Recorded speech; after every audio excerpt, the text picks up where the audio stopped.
도와주시옵시고 아버지 영광을 위하여 온전히 아름답게 쓰임받을 수 있도록 하나님 인도하여 주시고 역사하여 주시기를 간절히 바라고 원합니다. 하나님 아버지 주님 도와주시옵시고 주님 역사하여 주시옵소서. 아버지 하나님께서 온전케 하여 주시기를 간절히 바라고 원합니다. 사랑의 하나님 아버지, 우리가 2024년도에서는 하나님 아버지 전도의 열매가 맺어지기를 원합니다. 아버지 하나님, 우리가 힘을 얻어 주의 사명을 잘 감당하여 하나님의 복음에 비친 자로서의 사명을 감당하기를 원하오니 아버지 하나님, 우리가 때를 얻더니 주님의 말씀을 전하며 하나님 주님의 사랑을 전하며 아버지 우리의 착한 행실을 통하여 하나님의 놀라운 역사가 증거되는 은혜가 있게 하여 주시옵시고 아버지 하나님, 올해는 정말 많은 열매를 맺어 하나님 앞에 영광을 돌리는 놀라운 역사가 있게 하여 주시기를 간절히 바라고 원합니다. 아버지 하나님, 특별히 5월달은 가정의 달입니다. 사랑하는 하나님을 사랑하는 성도들 노년에 있사오니 아버지 더욱더 영육간의 강건함을 허락하여 주시옵시고 남은 인생이 복되게 하여 주시고 아버지 우리 성도들을 통하여서 아버지 가정과 등이 복을 받게 하시고 자녀들이 복을 받게 하시고 아버지 들어가도 복을 받고 나가도 복을 받는 아름다운 삶을 살아 드릴 수 있는 능력의 사명을 감당할 수 있도록 은혜와 긍휼을 허락하여 주시옵소서. 오늘도 말씀을 전하신 우리 목사님에게 더욱더 영육간의 강건함으로 하나님의 말씀을 드렸고 떨림으로 아버지 앞에 영광을 돌리는 귀한 말씀이 선포되게 하시고 하나님, 우리는 말씀을 듣고 행함 있는 믿음 안에 승리하는 삶을 살아갈 수 있도록 은혜와 긍휼을 허락하여 주시옵소서. 아버지 하나님 감사합니다. 주님 영광을 받아 주시옵시고 오늘도 참석하는 우리 모든 성도들에게 하나님의 놀라운 은혜와 하나님의 놀라운 축복과 하나님의 사랑과 긍휼하심이 넘치게 하여 주시옵소서. 아버지 앞에 모든 영광을 올려드립니다. 주님 받아 주시옵시고 아버지 주님, 저들의 삶 위에 온전하신 하나님의 놀라운 사랑이 넘쳐날 수 있도록 주님 도와 주시옵소서. 아버지 하나님 감사합니다. 하나님 아버지, 오늘도 믿음이 없어 아버지 출석하지 못한 살아가는 우리 성도들 아버지 어느 곳에 있든지 주님을 기억하며 주님을 사랑할 수 있는 마음을 주시고 말씀을 사모하여 하나님 앞에 영광을 돌리는 귀한 은혜가 있게 하여 주시옵시고 예배의 성공자들이 다 될 수 있도록 저들에게 마음과 믿음을 허락하여 주시옵소서. 아버지 하나님 감사합니다. 주님 사랑합니다. 주님 믿습니다. 아버지 영광을 받아 주시옵시고 주님 도와 주시고 인도하여 주시옵소서. 아버지 하나님 간절히 원하고 기도한 것은 사랑하는 하나님 믿음이 연약하여서 아버지 하나님 앞에 정말 선서하며 주님 앞에 고백하였지만 저들의 삶의 일터에서 정말 너무 바쁘다는 이유로 오늘도 출석하지 못한 사랑하는 우리 민정호 반성자 아버지 하나님 정령 아버지 권수자 아버지 영희박 안조씨를 기억하여 주시고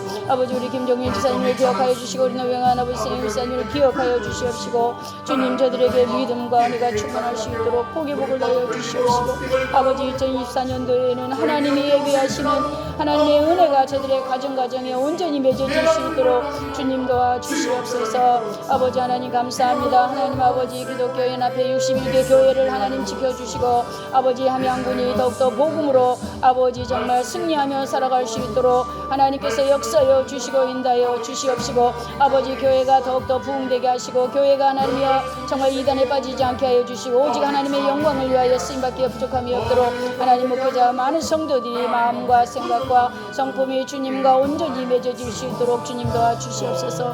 하나님 아버지 감사합니다. 주님. 하나님 감사합니다. 오늘도 아버지 수요 예배로 저희들을 불러주시고 예배 동참케 하심을 감사합니다.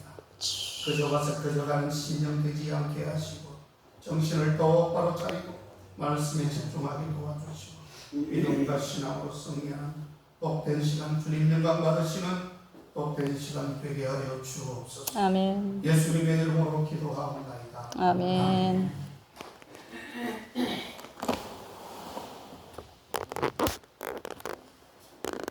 이 시간에 하나님께서 우리에게 주신 귀한 본문의 말씀은 예레미야서 제5장 19절에서 31절입니다.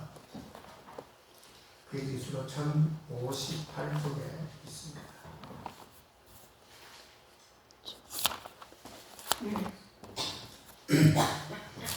예레미야서 제5장 19절에서 31절 1058년에 있습니다. 제가 마표로 등록해 올리겠습니다. 그들이 만일 이러기를 우리 하나님 여호와께서 어찌하여 이 모든 일을 우리에게 행하셨느뇨 하거든 너는 그들에게 이르기를 너희가 여호와를 버리고 이 땅에서 그리고 너희 땅에서 이방신들을 섬겼은즉 이와 같이 너희 것이 아닌 땅에서 이방인들을 섬기리라 하라고. 저는 이를 야곱 집에 선포하며 유다에 공포하여 이르기를 우준하여 지각이 없으며 눈이 있어도 보지 못하며 귀가 있어도 듣지 못하는 백성이요 이를 들을지어다. 여호와께서 말씀하시되 너희가 나를 두려워 아니하느냐 내 앞에서 떨지 아니하겠느냐. 내가 모래를 두어 바다에 개한을 삼되 그것으로 영원한 개한을 삼고 지나치지 못하게 하였으므로 파도가 흉용하나 그것을 이기지 못하며 인호나 그것을 넘지 못하느니라. 그러나 너희 백성은 배반하며 배어가는 마음이 있어 이미 배반하고 갔으며 또 너희 마음으로 우리에게 이른 비와 늦은 비를 때를 따라 주시며 우리를 위하여 추수기한을 정하시는 우리 하나님 여호와를 경외하자 말하지도 아니하니 너희 허물이 이러한 일들을 물리쳤고 너희 죄가 너희에게 오는 좋은 것을 말하느니라. 내 백성 너희 중에 악인이 있었어 새 사냥꾼의 매복함같이 지키며 덫을과 사람을 잡으며 조롱의 새들이 가득함같이 너희 집들의 속임이 가득하도다. 그러므로 너희가 창대하고 거부가 되어 살찌고 윤택하며 또 행위가 심히 악하여 자기 이익을 얻으려고 송사꽃과의 송사를 공정히 하지 아니하며 빈민의 송사를 공평히 판결치 아니하니 내가 이 일들을 인하여 바라지 아니하겠으며 내 마음이 이 같은 나라에 보수하지 않겠느냐 여호와의 말이니라. 이 땅에 기괴하고 놀라운 일이 있도다. 선지자들은 거짓을 예언하며 제사장들은 자기 권력으로 다스리며 내 백성은 그것을 좋게 여기니 그 결국에는 너희가 어찌 하느냐. 아멘. 오늘 제목은 축복에 대한 관점의 제목입니다. 오늘 본문은 유다의 죄악을 하나님께서 질책하시는 그러한 장면이 나오는 본문을 우리가 읽고 들었습니다. 오늘 본문이 주는 영적인 교훈을 한 몇 가지로 축약할 수 있는데, 먼저 본문에서 이방신을 추구하게 되면 이방인의 종이 된다는 것을 말씀하고 있습니다. 오늘 본문 19절을 제가 다시 한번 읽겠습니다. 그들이 만일 이러기를 우리 하나님 여호와께서 어찌하여 이 모든 일을 우리에게 행하셨느냐 하거든 너는 그들에게 이르기를 너희가 여호와를 버리고 너희 땅에서 이방신들을 섬겼음즉 이와 같이 너희 것이 아닌 땅에서 이방인들을 섬기리라 하라. 이렇게 기록을 했습니다. 여러분 오늘 특별히 스캇 단신일이라고 하는 그러한 공휴일을 저희가 맡게 되었습니다. 우리 주님께서 우리 아까 쭉 그 뒷절에 읽은 절 이렇게 쭉 나와다 보면 무슨 자기 것도 아니면서 자기 것이냐 여기는 그런 구절들도 나오지요. 이 마찬가지입니다. 이 오늘 특별히 스캇 단신일을 맞이해서 이 온 천지, 이 자연과 우주와 또한 산과 강과 모든 것을 주셨는데 여러 곳에서 자기들은 하나님의 것을 자기 것인 양 그것을 신으로 삼고 그리고 거기에 경배하고 추종하며 절을하며 난리를 쳤다는 사실을 우리가 짧게는 신문을 봤어도 아니면 TV를 봤어도 뉴스를 통해서도 다들 아마 보셨을 것입니다. 어찌 그들의 것일까요? 이 모든 우주 산나 만상은 하나님께서 창조하셨고 하나님의 것인데 자기 것인 양 우상신을 섬기고 있더라. 그렇게 말하고 있는 것입니다. 이처럼 여러분 우리가 무엇인가를 신처럼 생각하고 추구하면 바로 그것이 우리에게 축복을 주는 것이 아니라 우리를 바로 노예로 삼는다는 것임을 여러분 반드시 기억하셔야만 합니다. 아멘. 노예는 시키는 대로 해야 되는 것입니다. 노예는 아무 자격이 없어요. 내 의지가 없다는 뜻이에요.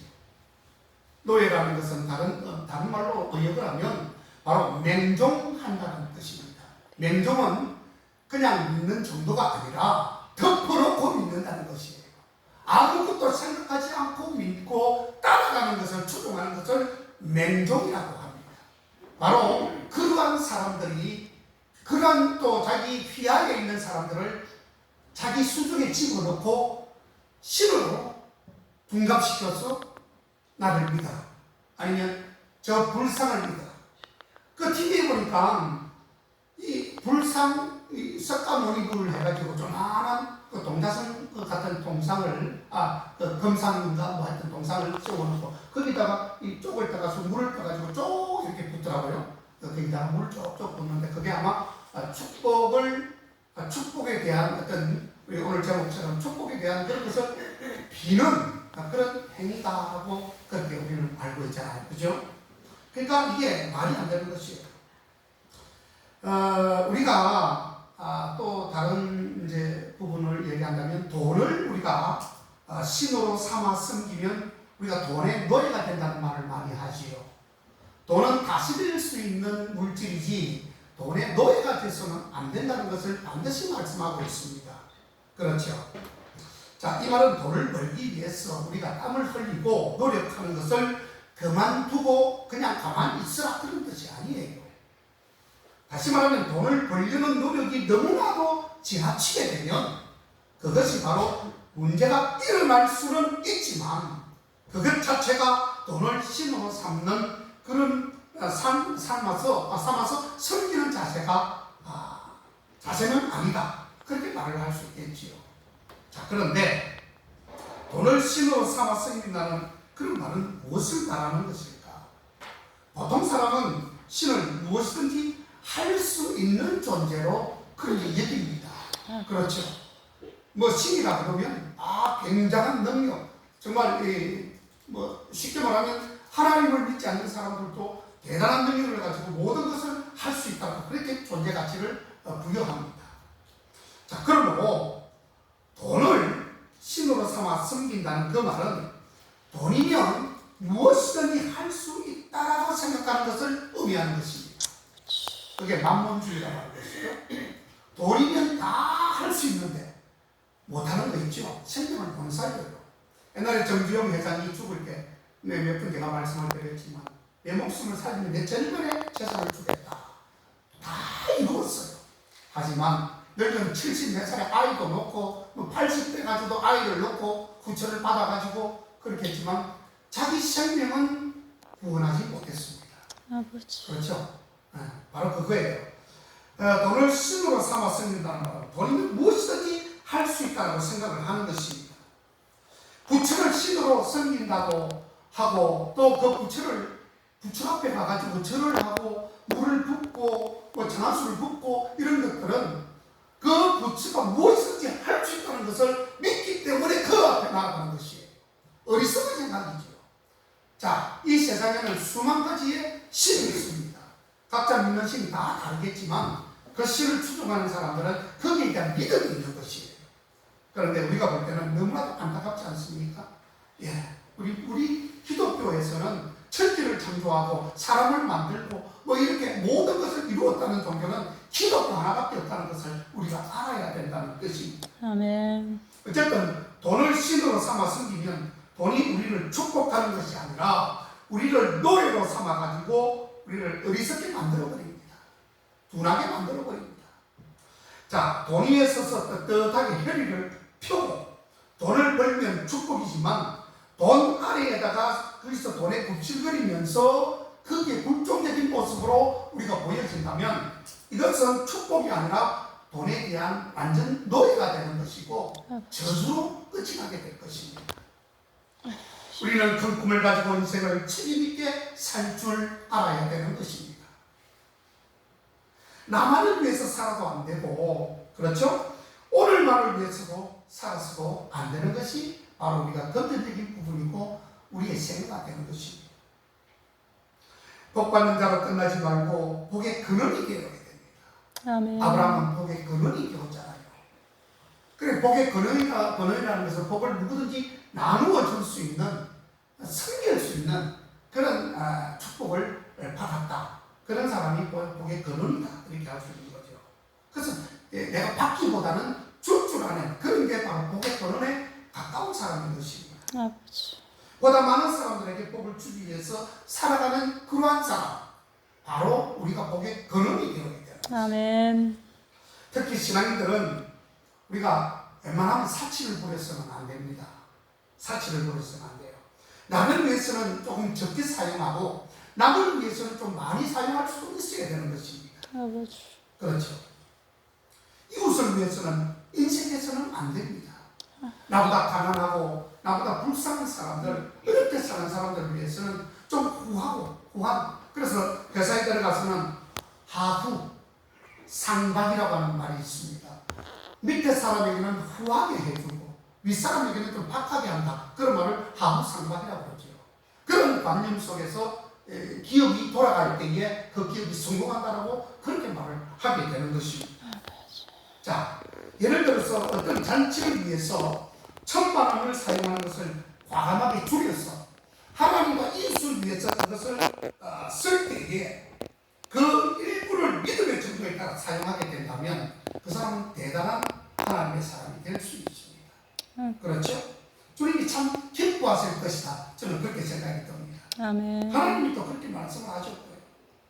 여러분, 자녀 교육을 할 때도 가장 중요한 것은 삶의 목적과 바른 가치관을 심어주는 것입니다. 무작정 공부를 많이 시키는 것, 내가 지난주에도 말씀을 드렸죠. 공부를 너무 많이 시키면 애가 사람이 돌아버려요. 그 대학 예비고사 치면은 400점 만점인데 단 한 문제도 틀리지 않았던 사람이 그 젊으니까 그것도 나이가 얼마 안 됐어요. 그 자기 애인 따라가가지고 말 안 들으니까 그냥 무참하게 그냥 죽여버리고 돌아버리는 거예요. 그것을 심어주면 안 되는 것입니다. 돈으로도 심으면 안 되고 뭐 학식으로 심어도 물론 기본적인 것은 다 해야 되지만 거기에 막 올인해가지고 완전히 미쳐가지고 그건 안 된다는 것입니다. 아멘. 과유불급이라는 말이 있잖아요. 지나칠 정도로 과하면 아직 시작하기 전보다도 못하다는 그런 뜻입니다. 아니하면 못하다는 뜻이에요. 이게 과유불급이라는 뜻입니다. 그런 가치관을 심어주지 못하면 자녀는 인색하게 되고 아주 쫀득쫀득 쫀쫀한 인간이 되고 만다는 뜻입니다. 아버지. 그러면 많은 사람들을 품을 수 있는 큰 인물이 절대로 되지 못하는 것이죠. 우리는 자녀들을 큰 가슴을 가진 자녀로 반드시 키워내야 합니다. 아멘. 물론 우리 자녀들은 다 크지만 우리는 항상 손자, 손녀를 향해서 우리가 교육을 시켜야 돼요. 아멘. 네, 자기 부모들이 하지 못하는 부분이 분명히 많습니다. 허점도 많고요, 실수도 많고요, 가르치지 못하는 부분을 우리 어른들이 가르치자, 할아버지, 할머니가 가르치자, 그런 뜻입니다. 아멘.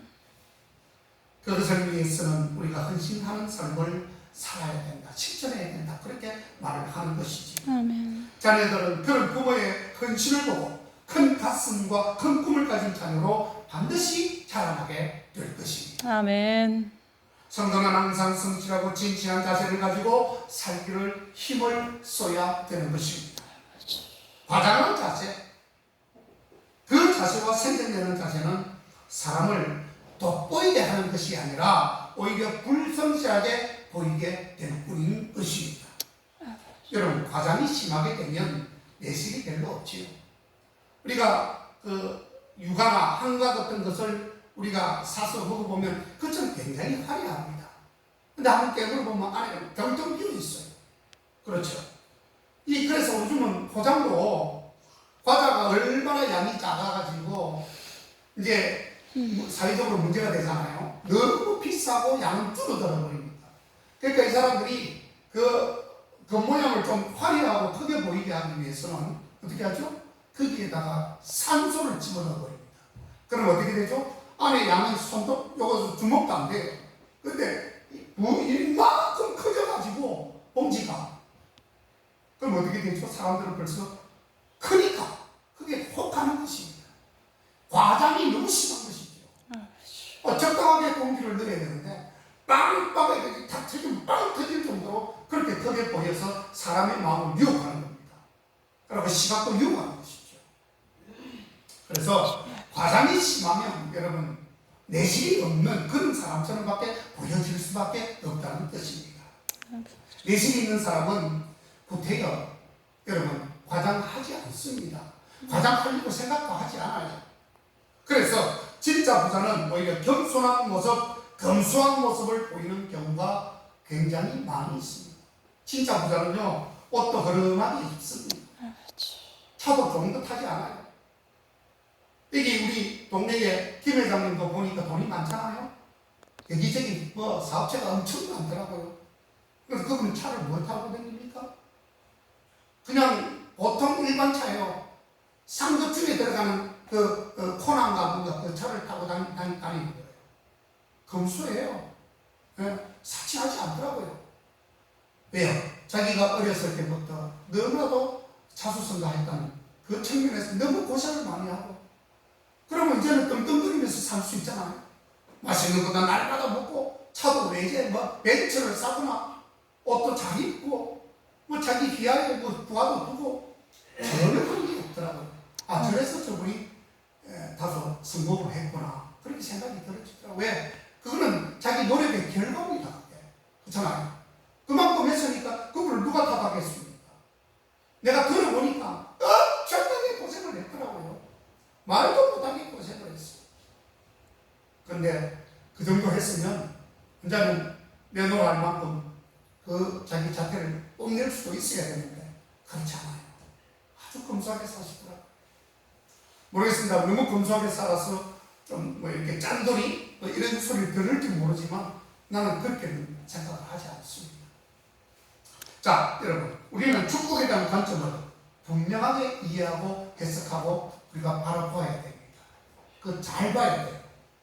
자, 인간의 영혼의 가치가 어떤 축복보다 가치 있는 것이고 하나님이 기뻐하시는 삶이 없는 축복은 결코 인간의 축복이 될 수가 없음을 알아야 되는 것입니다. 아멘. 우리 기독교인은 영혼도 중생이 해야 되지만 중생, 새로운 삶으로 거듭나야 된다는 겁니다. 거듭나야 되는 거예요. 죽을 사람에서 생명으로 거듭나는 게 중생하는 것입니다. 아멘. 그런 중생도 해야 되지만 행복관, 축복관, 그리고 가치관도 중생을 해야 됩니다. 우리가 뭐 믿음에서 구원만 받으려고 하는 그런 중생을 한다 그러면 오히려 정말 우리는 자격이 없어요. 여러분, 우리가 기독교인이고 우리가 예수님을 믿는 사람이지만 나는 구원받기 위해서 내가 예수 믿습니다, 이런 것은 좀 유치한 겁니다. 여러분들도 그렇게 생각하시죠? 나는 천국 가려고 물론 제가 우리가 이야기할 때는 흔히 그렇게 얘기를 할 수 있지만 내가 천국 가기 위해서, 나 구원받기 위해서 예수 믿습니다, 이건 굉장히 유치한 이야기입니다. 그럼 어떻게 이야기를 할까요? 나는 하나님께서 나를 사랑하시고 하나님께서 나에게 계명을 주신 것 너무 감사합니다. 나는 구원은 하나님의 뜻과 방법을 찾게 되면 구원과 중생과 천국은 자동으로 보너스로 따라오는 것이기 때문에 우리는 천국을 먼저 구하기 전에, 우리가 구원을 먼저 이야기하기 전에 하나님의 뜻과 영광을 위해서 살겠다고 하는 그러한 우리가 이야기를 한다면 많은 사람들 앞에도 우리가 칭송을 받게 되고요, 하나님께서는 더욱더 기뻐하시게 된다는 것을 알아야 되는 것이에요. 자, 두 번째로 우리의 허물과 죄가 하나님의 축복을 막는다는 것을 알아야 됩니다. 아멘. 본문 24절 말씀을 보게 되면 또 너희 마음으로 우리에게 이른비와 늦은비를 때를 따라 주신다라고 되어 있죠. 때를 따라 주신다. 그리고 우리를 위하여 추수기한을 정하시는 우리 하나님 여호와를 이렇게 쭉 나오는데, 여기서 이른비와 늦은비가 뭡니까 여러분? 그것은 다른 게 아니라 축복을 상징하는 의미입니다. 이른비와 늦은비는 축복을 내리신다는 그런 뜻이에요. 그런데 그 축복을 하나님께서는 때를 따라서 주신다고 되어 있습니다. 아무렇게나 주시지 않는다고 되어 있죠. 축복을 받을 만한 자격이 되는 사람, 이제는 축복을 줘도 되는 사람에게 그때에 주는데, 그것도 일찍 안 준 사람도 있고 좀 늦게 주는 사람도 있고 그 사람 상황에 따라서 그렇잖아요.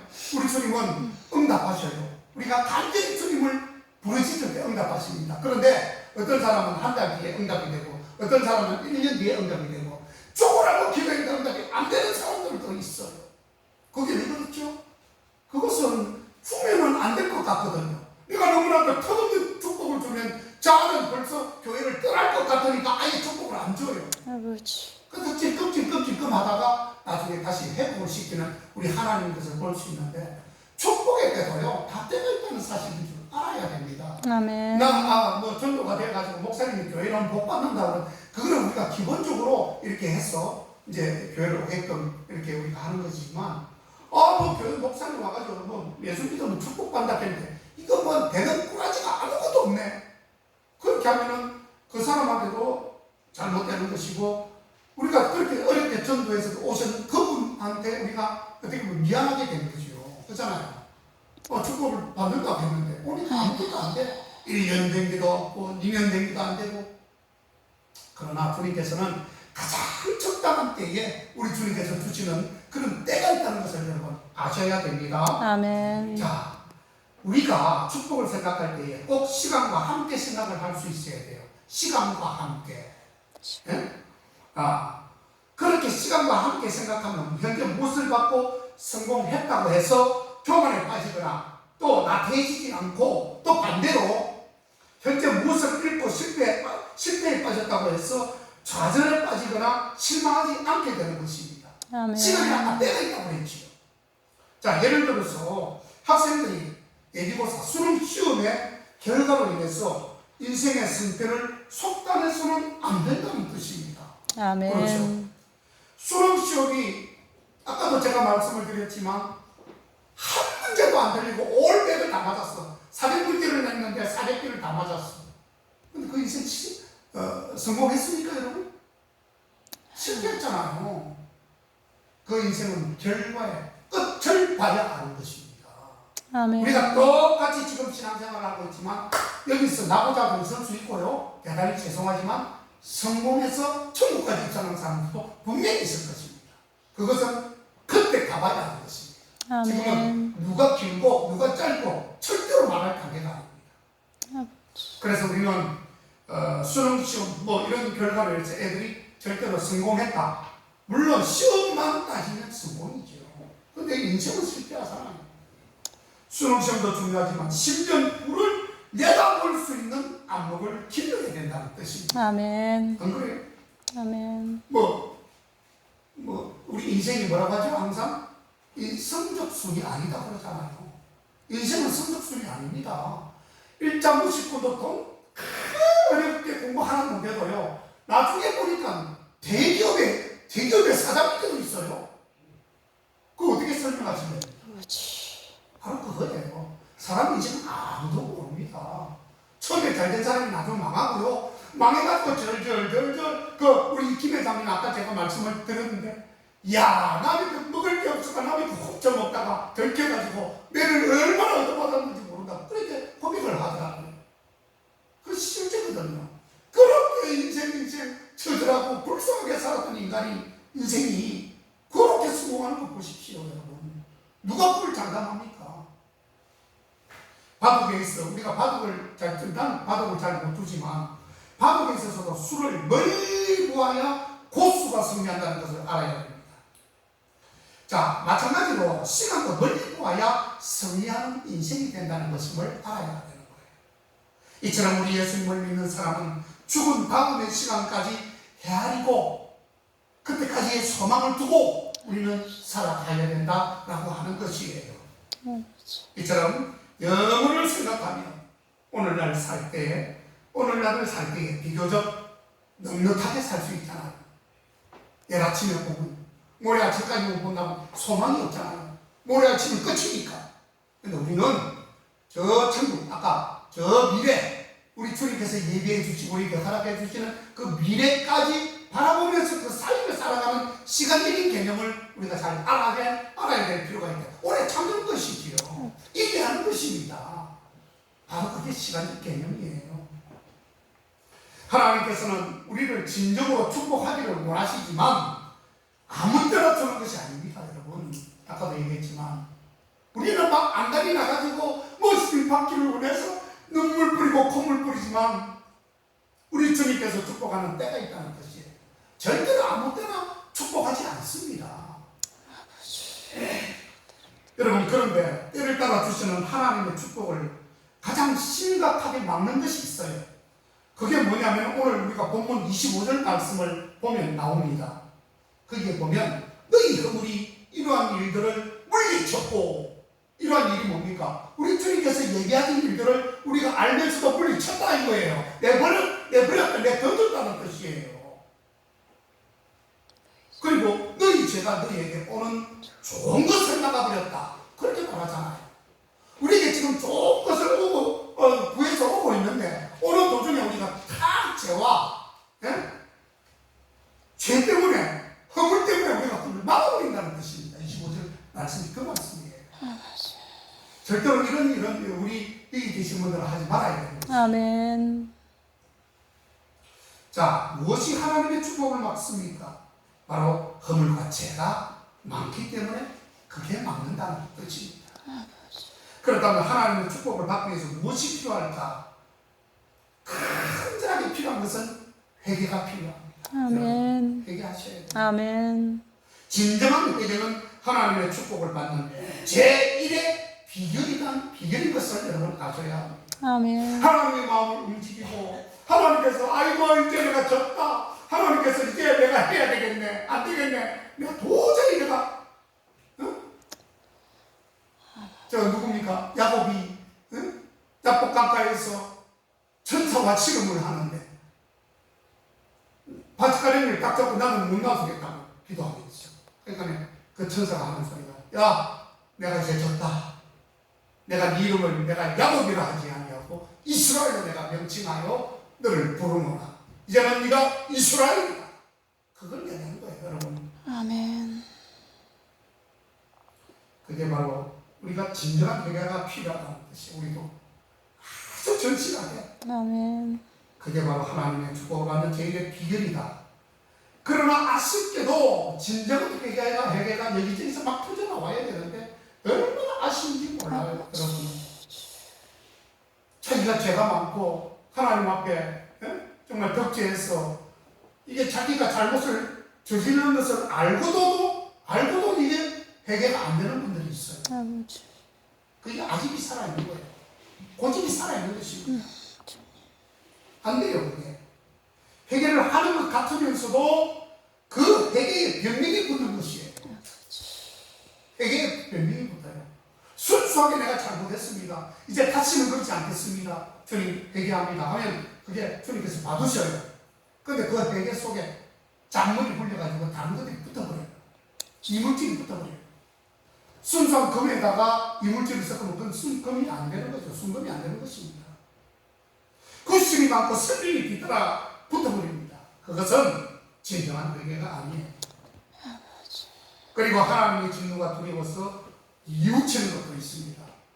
하나님이 두려워서 회개하는 사람이 있어요. 물론 안 하는 사람보다 낫겠지만 하나님이 두려워서 회개하는 그것도 어떻게 보면 진정한 회개가 아니에요. 아버지.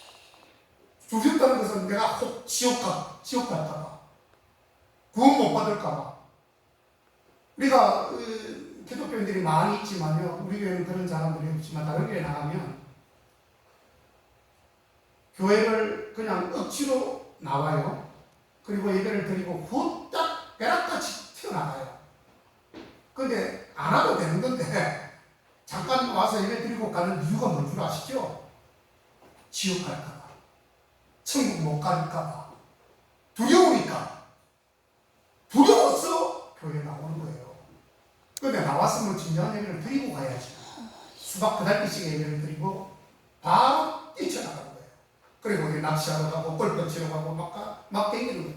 그러면 그것이 과연 구원을 받을 수 있는 조건이 되는 것인가? 그건 의문부호가 붙는 것입니다. 자, 가룟 유다도 여러분 잘 아시듯이 가룟 유다도 주님을 배반한 후에는 뉘우쳤습니다. 반성했죠. 근데 그 끝이에요. 가룟 유다가 뉘우치고 반성한 거 거기에서 끝이 났어요. 다시 말하면 가룟 유다가 결국은 자기가 죄를 덕죄해서 죽게 된 것은 회개를 하지 않아서 죽게 된 겁니다. 여러분, 회개하지 않았죠. 근데 또 다른 죄가 있죠. 베드로는 동일하게 죄를 짓고도 오히려 가룟 유다보다 더 큰 죄를 짓고도 반성해서 그친 게 아니라 완전한 통에 자고 회개를 했기 때문에 그 사람은 큰 위대한 인물, 아주 수제자로 이렇게 등극하는 놀라운 기적을 맛을 봤다. 여러분, 그게 바로 진정한 회개예요. 결국은 십자가를 거꾸로 장엄하게 지지 않습니까? 그냥 저도 아픈데 죽는데 거꾸로 나는 차원에서 죽겠다, 거꾸로 달려서 죽겠다, 자기가 차원에서 그렇게 죽었어요. 이게 바로 진정한 회개입니다, 여러분. 사람들의 회개하는 기도는 가끔 이렇습니다. 하나님, 왜 제가 항상 이런 죄를 짓는지 모르겠습니다. 내가 왜 항상 이런 죄를 지어야 되는지 모르겠습니다. 그게 그 말은 무슨 말이에요? 죄를 오늘 또 짓고 내일 또 알고 또 짓겠다는 뜻이에요. 내가 왜 이렇게 죄를 자꾸 짓는지 모르겠습니다. 이렇게 말하는 것은 단호하게 결단이 안 들어갔다는 뜻입니다, 여러분. 그럼 오늘 어쩔 수 없으니까 또 짓겠다는 뜻이에요. 그거는 하나님 앞에 바른 회개가 아니지요. 그러면서 잘못했습니다, 그래요. 잘못은 아까 내가 얘기했죠? 반성하는 차원입니다. 회개가 아닙니다. 잘못했다는 것은 내가 잘못했으니까 돌이키겠습니다 까지 나가야 그게 바로 진정한 회개가 되는 것입니다.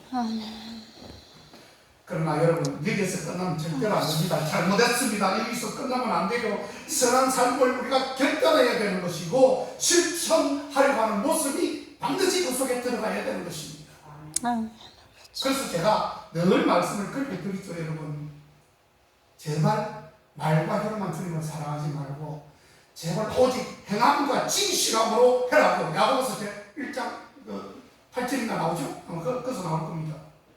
여러분, 참된 회개는 하나님의 능력과 축복을 이끌어내는 가장 확실한 통로가 되는 걸 여러분 아시기를 다시 한번 축원합니다. 아멘. 마지막 세 번째로, 종교적 타락은 도덕적 타락을 낳는다는 것을 알아야 됩니다. 자, 오늘 본문 26절, 31절 사이에 말씀이 바로 그 말씀인데요. 그리고 이번에 본문 31절 말씀을 보면 선지자들은 거짓을 예언하며 제사장들은 자기 권력으로 다스리며 내 백성은 그것을 좋게 여기니 그 결국에는 너희가 어찌하려느냐, 그렇게 말을 했습니다. 굉장히 무서운 말씀이죠. 여러분, 이것은 다름이 아니라 종교적 타락을 의미하는 것입니다. 종교적인 타락입니다. 또한 종교적 타락은 26절에서 28절까지의 도덕적 타락을 만들어내게 됩니다. 도덕적인 타락까지 만들어내게 돼요.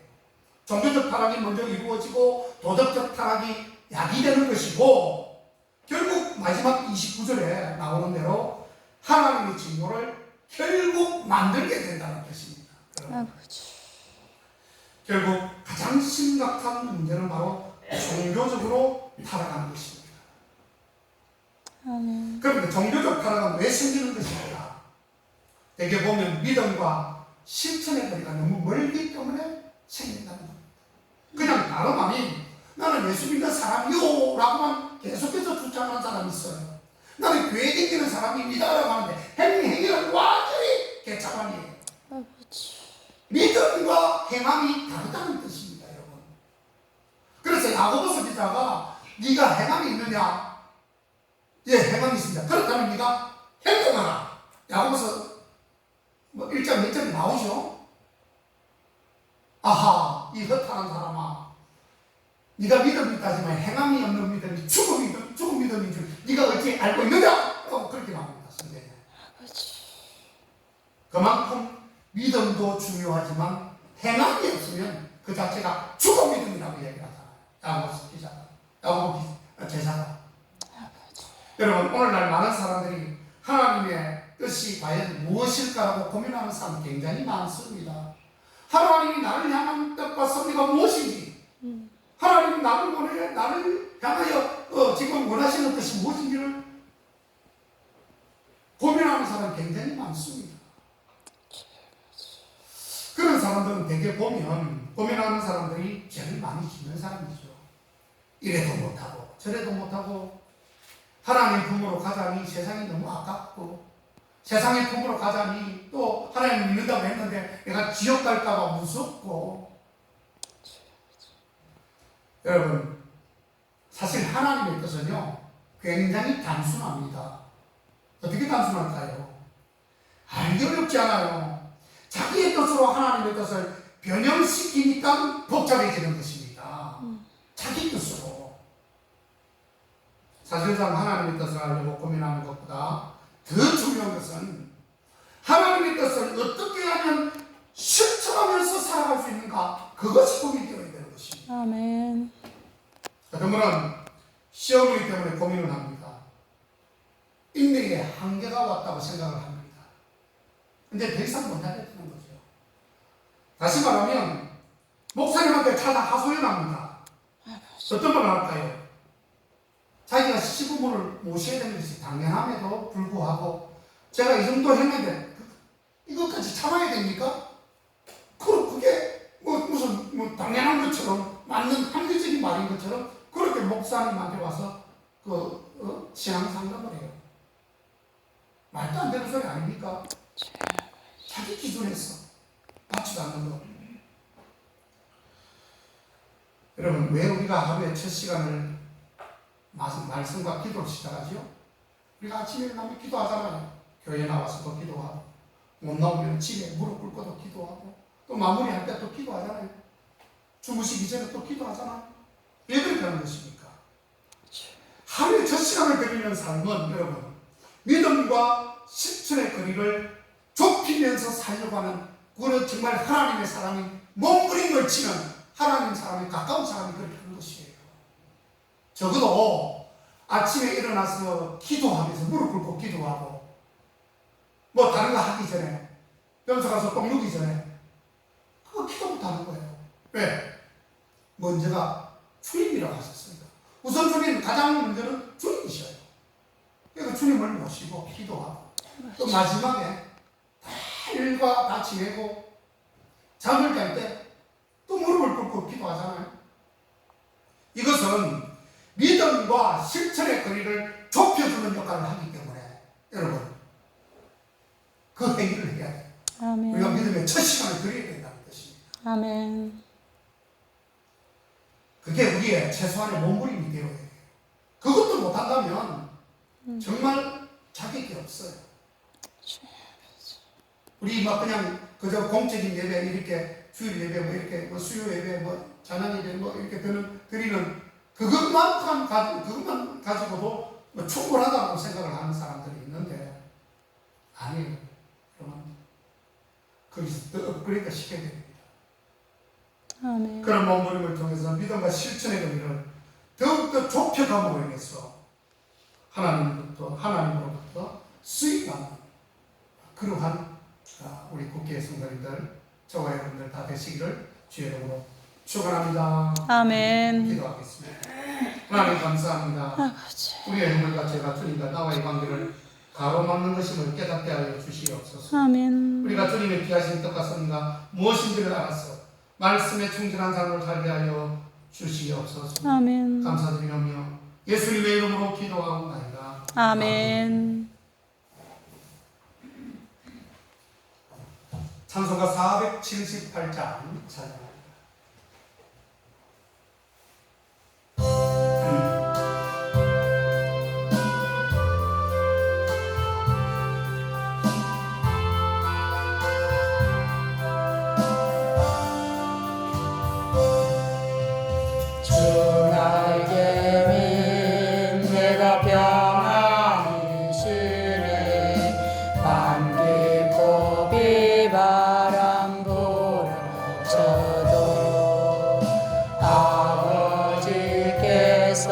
날 지키시리니 거기서 평안히 쉬리라. 주 날개니 즐거워라. 그 사랑 그를 찾으려. 주 날개니 되시는 영혼 영원히 거기서 살리. 주 날개니 나의 피난처 되니 거기서 쉬기를 원하노라. 세상이 나를 못 위로해 주나 거기서 평화를 누리리 주 날개미 즐거워라 그 사랑 끈을 자리고 날개미 내쉬는 영혼 영원히 거기서 살리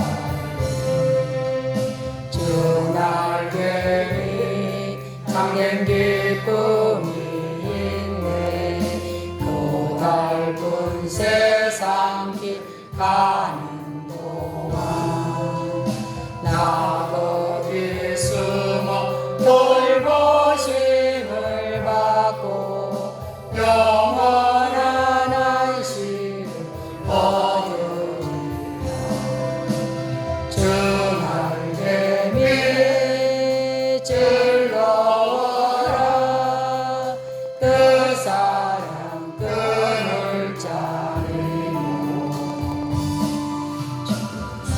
날개미 내쉬는 영혼 영원히 거기서 살리 아멘. 지금은 우리 구주 예수 그리스도의 은혜와 하나님 아버지의 무한하시고 극진하신 사랑하시고 성령님의 감화감동 위로부터 충만하신 역사하시고 오늘도 사랑하는 믿음의 자녀들 머리머리 위에 지금부터 영원까지 함께 하시옵기를 간절히 축원하옵나이다. 아멘. 기도합니다. 주여 아버지 하나님 감사합니다.